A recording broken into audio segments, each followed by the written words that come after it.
upaya pemerintah memutus mata rantai COVID-19 melalui deteksi dini penemuan kasus baru positif COVID-19. Dalam program 3T, yaitu testing atau pemeriksaan dini, tracing atau pelacakan, dan treatment, yaitu perawatan, berjalan menemui beberapa hambatan, seperti hambatan pelacakan atau tracing pasien pertama terkonfirmasi positif. Pasien kerap tidak melaporkan kasus dan melakukan pemeriksaan COVID-19 di puskesmas. Meski demikian, tidak sedikit warga yang dengan inisiatif sendiri melaporkan saat terkonfirmasi positif COVID-19, sehingga dengan cepat dapat dilakukan pelacakan dan perawatan. Untuk melakukan kontak tracing ini petugas teman-teman di puskesmas punya kendala-kendala juga. Jadi misalnya ada orang yang tidak ingin diketahui bahwa dia menderita COVID-19, atau juga ada keterbatasan untuk mengingat dengan siapa-siapa saja sebelumnya dia bertemu ya. Nah, kemudian yang ketiga, kalau kita sampaikan kita bertemu orang lain, ya kan?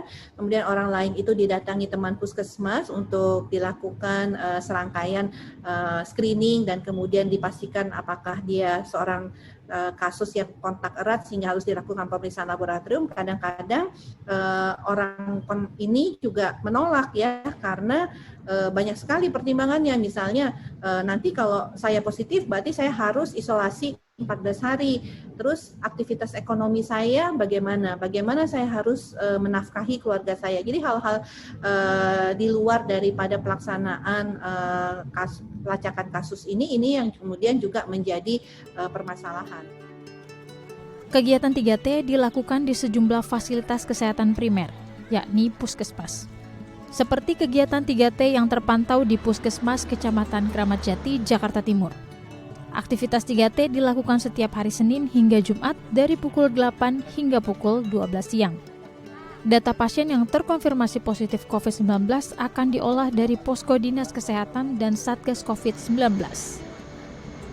Konfirmasi positif COVID-19 ataupun yang baru terindikasi itu bisa dapat data. Kalau yang confirm itu bisa dari Posko Dinas Kesehatan, kemudian juga dari Satgas ya.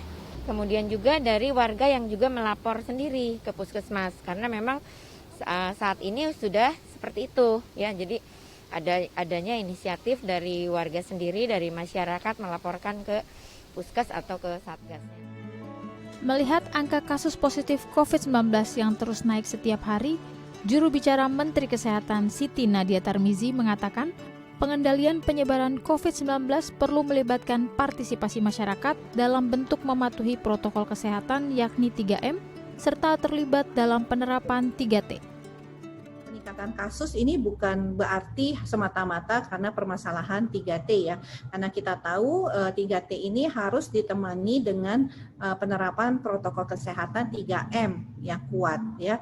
Karena 3M dan 3T ini merupakan kombinasi kita untuk bisa mengendalikan pandemi, selain tentunya vaksinasi yang saat ini juga sudah mulai kita kerjakan. Yani Goldiani, Reski Adrian, The ITV.